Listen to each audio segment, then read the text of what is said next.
नमस्कार, मैं हूँ डॉक्टर अजय भांबी और केतु की यात्रा को आगे बढ़ाते हुए आज हम बात करने जा रहे हैं। केतु के आध्यात्म की बात होगी और मिथुन राशि में जब केतु होता है तो क्या करता है, और यहाँ पर हम उन कुंडलियों का परिचय भी देंगे जिनका केतु मिथुन में है और एक अमुक नक्षत्र में है।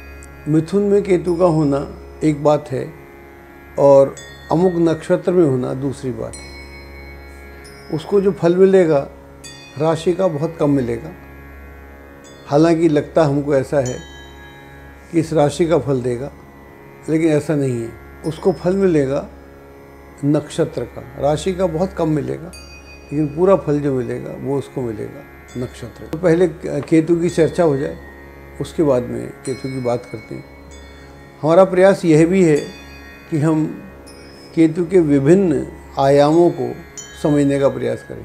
जब भी कोई व्यक्ति आध्यात्मिक पथ पर बहुत गहरे में उतर जाता है तो फिर उसे बहुत प्रकार की अनुभूतियाँ लगातार होती रहती हैं। औरों को देखने में भले ऐसा लगे कि यह व्यक्ति उन जैसा है, लेकिन ऐसा जागृत व्यक्ति अपने जैसा होता है। निसंदेह वो लौकिक क्रियाओं में भाग भी लेता है, लेकिन उसका भाग लेना और ना लेना एक बराबर होता है। जब भी कोई व्यक्ति आध्यात्मिक जगत में बहुत गहरे में उतर जाता है तो फिर वो वर्तमान से जुड़ जाता है। वर्तमान का अर्थ यह हुआ ना वहाँ अतीत है और ना वहाँ भविष्य है, सिर्फ वर्तमान है। वर्तमान में जुड़ने की दो शर्तें भी हैं कि व्यक्ति का मस्तिष्क शांत होना चाहिए और मन प्रसन्न। ऐसा भी कह सकते हैं, जब भी कोई कूल एंड काम हो जाता है तब वो अलग दुनिया में प्रवेश कर जाता है। जब भी कोई व्यक्ति वर्तमान से पूरी तरह जुड़ जाता है तो उसका अतीत और भविष्य से वास्ता कट जाता है। हालांकि उसे अतीत और भविष्य दोनों की जानकारी होती है। ऐसे जागृत व्यक्ति के साथ अतीत और भविष्य दोनों ही वर्तमान में घटते हुए मालूम पड़ते हैं। साधारण भाषा में समझते हैं, यदि आप अपने अतीत पर गौर करें, आज से पहले जो भी आपके साथ हुआ है, तो आप पाएंगे कि जो भी कुछ हुआ है उसमें एक क्रमबद्धता थी। उस क्रमबद्धता के अंतर्गत आपके अतीत में सारा घटनाक्रम हुआ है। ठीक ऐसे ही क्रमबद्धता भविष्य में भी होने वाली है, लेकिन उसकी आम आदमी को जानकारी नहीं होती। उसको अपने पास्ट की जानकारी होती है और उसको भविष्य की जानकारी नहीं होती। दरअसल वर्तमान में पास्ट और फ्यूचर दोनों घट रहे हैं। प्रेजेंट में पास्ट और फ्यूचर दोनों घट रहे हैं। अगर ऐसा नहीं होता तो फिर ज्योतिष बता भी नहीं पाता कि आदमी का पास्ट क्या है, भविष्य क्या है। तो इस वर्तमान में दोनों ही गुथे हुए हैं, दोनों ही छुपे हुए हैं और दोनों का ही कनेक्शन हमें वर्तमान में मिल जाता है। लेकिन जब कोई आदमी ध्यान में उतर जाता है तो वो पूरी तरह से वर्तमान से जुड़ जाता है। क्वांटम फिजिक्स के क्षेत्र में बहुत सारी खोजें हो रही हैं। एस्ट्रोफिजिसिस्ट बड़े ज़ोर शोर से इस क्षेत्र में लगे हुए हैं और उनका मानना है कि एस्ट्रोफिजिक्स के अंतर्गत जो वो समझते हैं उसका संबंध आध्यात्म से बहुत गहरे से जुड़ा हुआ है। एस्ट्रोफिजिसिस्ट ये भी कहते हैं कि जो आपके साथ यहाँ पर घट रहा है इस समय, ऐसा ही आपके साथ किसी और प्लेनेट पर भी घट सकता है या घट रहा है। दोनों ही बातें सैद्धांतिक रूप से सही हैं। जिस दिन साइंस इस पे और रिसर्च कर लेगी तो वो इस बात को सिद्ध भी कर सकेगी। एस्ट्रोफिजिक्स और आध्यात्म का मत है कि वर्तमान में अतीत और भविष्य दोनों गुथे हुए हैं। दोनों ही घटनाएं इस समय घट रही हैं।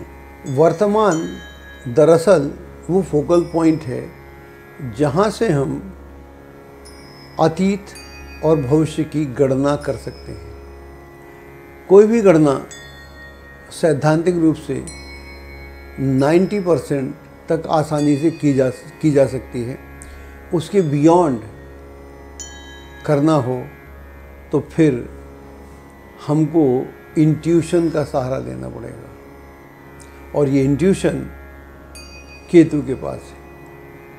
और बाकी संपूर्ण चीज़ को जानने के लिए, पूर्ण सत्य को जानने के लिए बिना इंट्यूशन के, बिना इंट्यूटिव विजडम के इसे जाना नहीं जा सकता। इसलिए केतु का बड़ा गहरा महत्व है हर व्यक्ति के जीवन में। जब किसी व्यक्ति की कुंडली में केतु बहुत बलवान होता है तो फिर उसकी एक्यूरेसी भी कमाल की होती है। इंट्यूशन तो हर ग्रह के पास है, लेकिन जब हम सटीक इंट्यूशन की बात करते हैं तो वो सिर्फ केतु के पास है। इंट्यूशन की गिफ्ट प्रकृति ने फूल, पत्ते, पेड़, वनस्पति, एनिमल्स, मनुष्य और पूरी प्रकृति को दी हुई है। ऐसा कहते हैं कि विमेन के पास, महिलाओं के पास 6 सेंस होता है। और वैसे भी एक कहावत है कि intuition is an animal instinct, होता हर किसी के पास।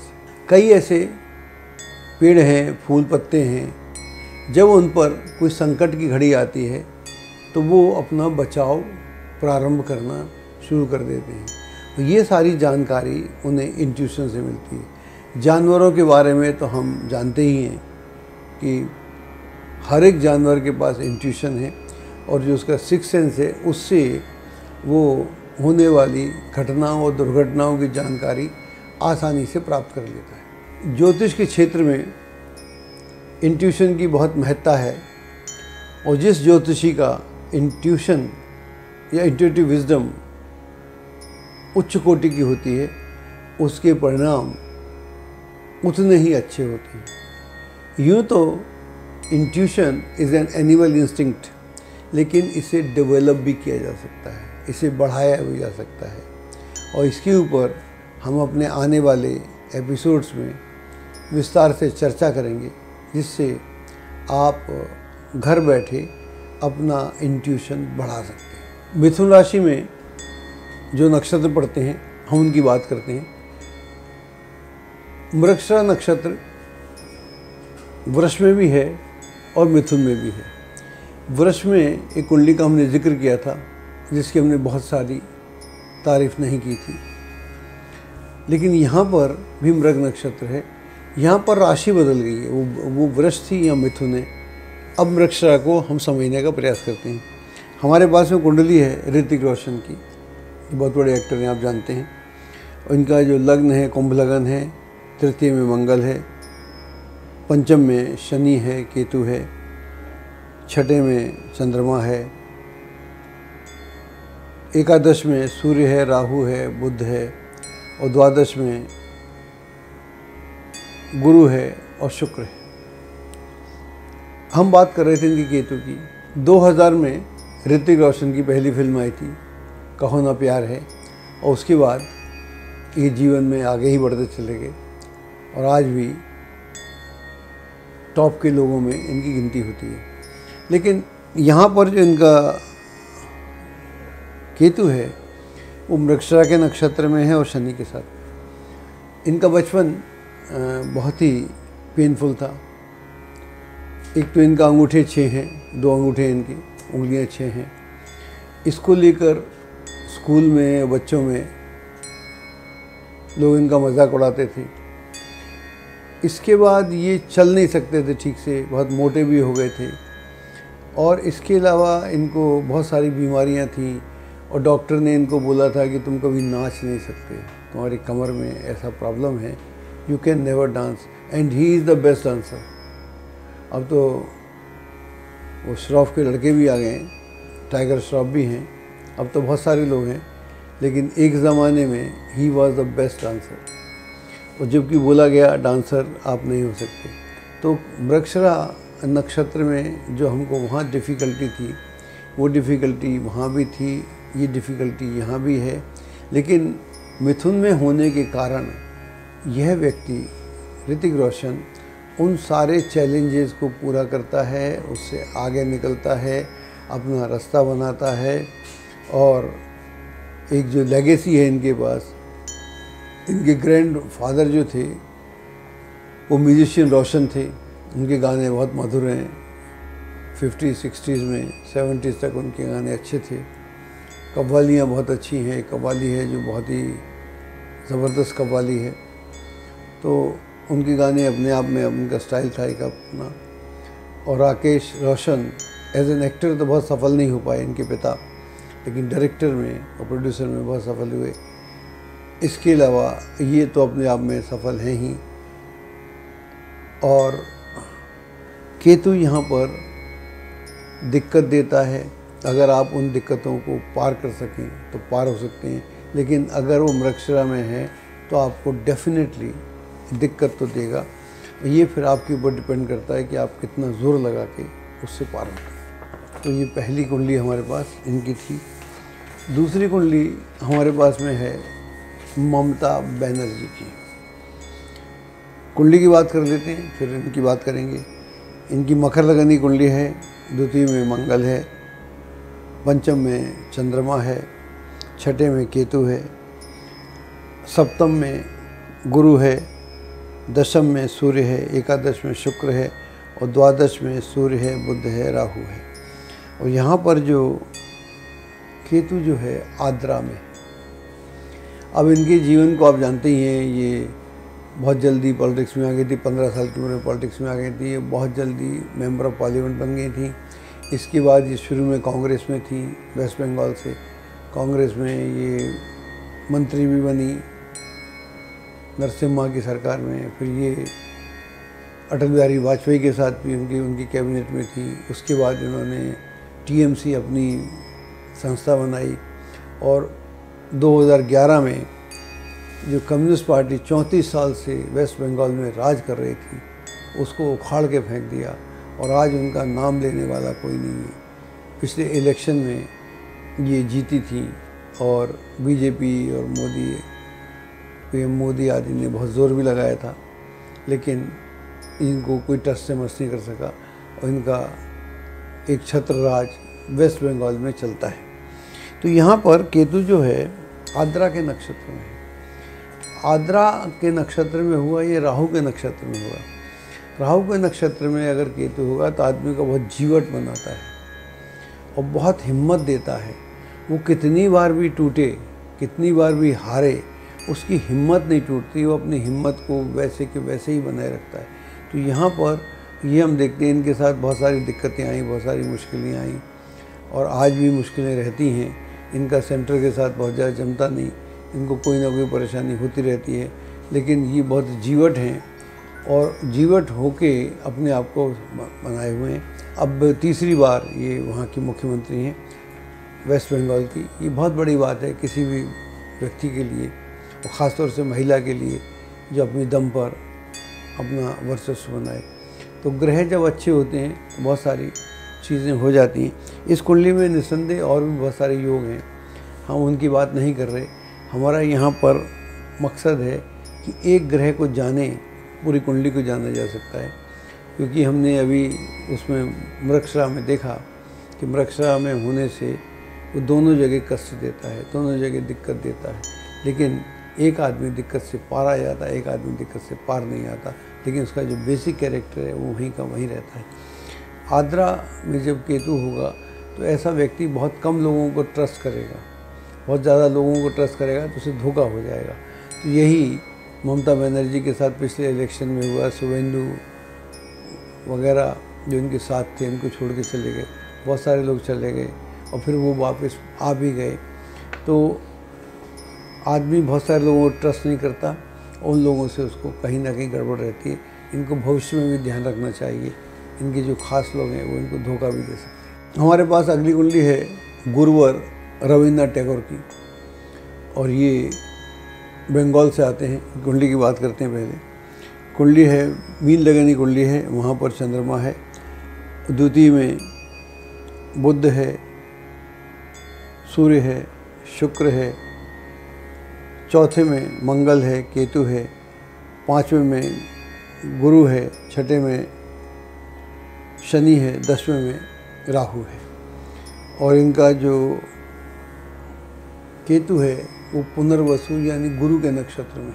रविन्द्रनाथ टैगोर एक बहुत बड़ी फैमिली से आते हैं और इनकी पढ़ाई बड़ी अच्छी हुई। फिर ये विदेश में जाके पढ़े और ये 8-9 साल की उम्र से कविताएं करने लगे थे और इनकी कविताएं दूर दूर में छपी। फिर इन्होंने बंगाली में गीतांजलि लिखी, जिससे बाद में इन्होंने 1911 के आसपास उसको इंग्लिश में ट्रांसलेट किया और इन्हें पता भी नहीं था। और गीतांजलि जो थी उस पर इनको नोबेल प्राइज़ मिला। ये पहला नोबेल प्राइज़ लिटरेचर में किसी एशियन को मिला था। गुरुवर ने एक अपना स्कूल बनाया, यूनिवर्सिटी बनाई शांति निकेतन के नाम से, जहाँ पर बड़े बड़े लोग पढ़ते थे। उसमें एक ज़माने में इंदिरा गांधी भी पढ़ा करती थी। तो इन्होंने इतनी पोइम्स लिखी हैं, इनकी पोइम्स इतनी मस्त पोइम है और इतनी मन को शांति देने वाली पोइम है और मुक्ति देने वाली पोइम है। तो ये इन्होंने एक अपना, इनका पूरा परिवार बहुत लंबा चौड़ा परिवार था, कई भाई लोग थे ये, वो सबके सभी टैलेंटेड थे। पिता माता टैलेंटेड थे लेकिन पिता इनके जल्दी गुजर गए थे। शुरू में इनकी माता ही जल्दी गुजर गई थी, तो पिताजी इनको एक बार अमृतसर वहाँ जाके गुरुद्वारे में ही बैठते थे, सुबह जाके रोज़ वहाँ पर गुरबानी सुनते थे। उसके बाद इन्होंने गुरबानी पे कविता की। तो मतलब जन्म के साथ टैलेंटेड थे और इन्होंने जो पहला नोबेल प्राइज़ मिला उससे न केवल भारत का बल्कि एशिया का नाम रोशन किया था। और यहाँ पर जो केतु है पुनर्वसु नक्षत्र में, गुरु के नक्षत्र में, और इनका लग्न भी गुरु का लग्न है। तो पुनर्वसु गुरु के नक्षत्र में केतु बहुत ही शुभ हो जाता है। वैसे भी हम बोलते हैं कि जो केतु जो है गुरुवत है, गुरु के जैसा है, गुरु ग्रह के जैसा है। तो गुरु के नक्षत्र में है, गुरु इनका लग्न है, तो इसलिए इनको इतनी बड़ी उपलब्धि प्राप्त हुई और ये पहले व्यक्ति हैं जिनको भारत में नोबेल प्राइज़ मिला। एस्ट्रोलॉजी की सटीक जानकारी के लिए विश्वविख्यात एस्ट्रोलॉजर अजय भांबी के YouTube चैनल ABC चैनल को सब्सक्राइब, लाइक और शेयर करें। लेटेस्ट अपडेट के लिए बेल के बटन पर जरूर क्लिक करें।